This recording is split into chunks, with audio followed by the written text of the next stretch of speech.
La nutrition artificielle permet la couverture des besoins caloriques et protéiques lorsque l'alimentation orale est défaillante ou impossible. La nutrition artificielle a donc pour but de prévenir, limiter ou guérir une dénutrition. Elle a également pour but de réduire le risque de complications des traitements, de limiter les durées d'hospitalisation et les hospitalisations non programmées, de réduire le coût des soins et d'améliorer la qualité de vie des patients.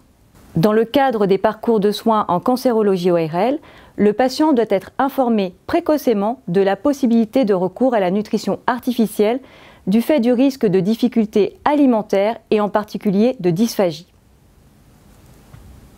Selon l'arbre décisionnel de la SFNCM, Société francophone de nutrition clinique et métabolisme, la nutrition artificielle est indiquée lorsque le patient présente une dénutrition modérée et des ingestats inférieurs aux 2/3 des besoins ou EVA inférieur à 7, ou encore si le patient est dénutri sévèrement.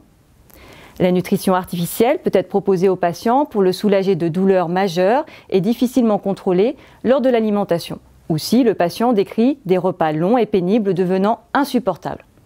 Dans ce contexte de troubles de déglutition, la nutrition artificielle sera aussi indiquée chez les patients quel que soit leur état nutritionnel, si l'alimentation orale devient impossible en cas d'aphagie totale et brutale ou contre-indiquée, par exemple dans le cas de fausses routes fréquentes ou compliquées ou de fistules œsotrachéales. Enfin, la nutrition artificielle peut être proposée de façon préventive, comme cela est recommandé chez les patients qui vont recevoir un traitement associant radio et chimiothérapie. Si le faisceau de radiothérapie touche la cavité buccale, il s'agit de mettre en place une gastrostomie préventive avant le début des traitements. Il est important de noter que le risque de syndrome de renutrition inappropriée est majeur chez les patients ORL au début de la prise en charge. Il est associé à un risque élevé de carence en vitamine B1, surtout chez les patients ayant consommé des boissons alcoolisées. Il est aussi important de noter que le moment de la mise en route de la nutrition artificielle en ORL peut se situer dans la période à risque de sevrage alcoolique complexe. L'hydratation doit être une priorité, en plus des traitements médicamenteux et du soutien psychologique recommandé dans ce contexte. La voie digestive, dite entérale, doit toujours être préférée à la voie intraveineuse, notamment car l'incidence d'infections liées au cathéter chez les patients ORL est élevée, 5 fois plus que dans le cancer du côlon par exemple.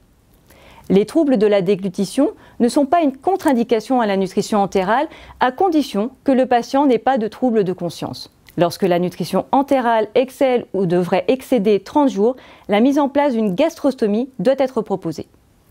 La gastrostomie permet de libérer la sphère ORL, réduisant ainsi le risque infectieux et douloureux à ce niveau.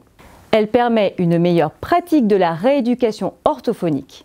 Par ailleurs, la gastrostomie est mieux tolérée sur le plan psychologique et le risque de retrait volontaire ou involontaire est plus faible qu'avec une sonde nasogastrique. Enfin, elle permet un accès aisé pour l'hydratation même importante, comme au cours de chimiothérapie néphrotoxique ou du sevrage alcoolique. La mise en route de la nutrition entérale doit être précoce et doit précéder les traitements lorsque le patient est dénutri pour ne pas retarder la mise en route du traitement spécifique.